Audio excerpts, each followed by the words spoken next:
आज जिल्हाधिकाऱ्याला निवेदन देण्यात आले, काय मागणी होती? मी रवींद्र सूर्यवंशी, मी दाभड येथील रहिवासी आहे. दाभड तालुका अर्धापूर जिल्हा नांदेड येथील रहिवासी आहोत आणि सर्व आम्ही दाभडकरचे वासी आहोत. आज आम्ही माननीय जिल्हाधिकारी साहेब यांना आज निवेदन दिलं की आमच्या गावातील दिनांक 28 जानेवारी रोजी सकाळी आमच्या गावातील महिला पार्वतीबाई सूर्यवंशी 70 वर्षीय महिला ज्या की शेताकडे जात असताना त्यांना रस्त्यामध्ये अडविल्यानंतर त्यांची शेतामध्ये जात असताना निर्घृणपणे हत्या करण्यात आली, दगडाने ठेचून हत्या करण्यात आलेली आहे.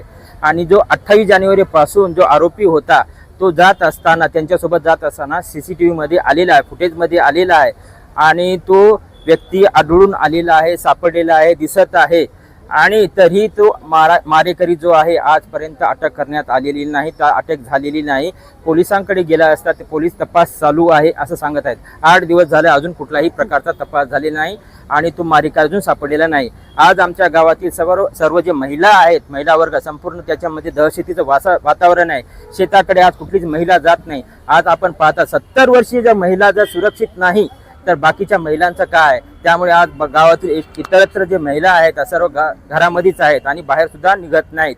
माननीय तहसीलदार साहेबांना आम्ही आज निवेदन दिले, माननीय PI साहेबाला भेटलो, त्यांना पण प्रगती विचारलेली आहे. आज SP साहेबाकडे गेलो होतो, त्यांना सुद्धा निवेदन देण्यात आलेलं आहे आणि ते सर्व निवेदन दिल्यानंतर त्यांच्यामध्ये कुठलाही आम्हाला प्रगती दिसून आली नाही. त्यामुळे आज कलेक्टर साहेबांना आम्ही विनंती करण्यात आलो आहे की 8 दिवस झालेले आहे, सदरील मारेकरी अजून सापडलेला नाही, त्याला तात्काळ अटक केली पाहिजे आणि जे गावामध्ये दहशतीचं वातावरण पसरलेलं आहे ते शांत झालं पाहिजे, हीच आमची मागणी आहे.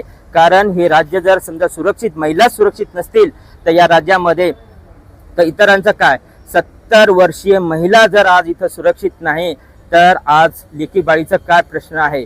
हा प्रश्न आज ऐरणीवर आलेला आहे आणि सर्व महिलांमध्ये जे सुरक्षेची भावना आज राहिलेली नाही, ती सुरक्षेची भावना निर्माण करायची असेल तर सदरील इसमास अटक झाली पाहिजे, त्याला गुन्ह्यामधून अटक करून त्याला तात्काळ फाशीची शिक्षा झाली पाहिजे. या मागणीचं निवेदन देण्यासाठी आज आम्ही कलेक्टर साहेबाकडे आलेलो होतो.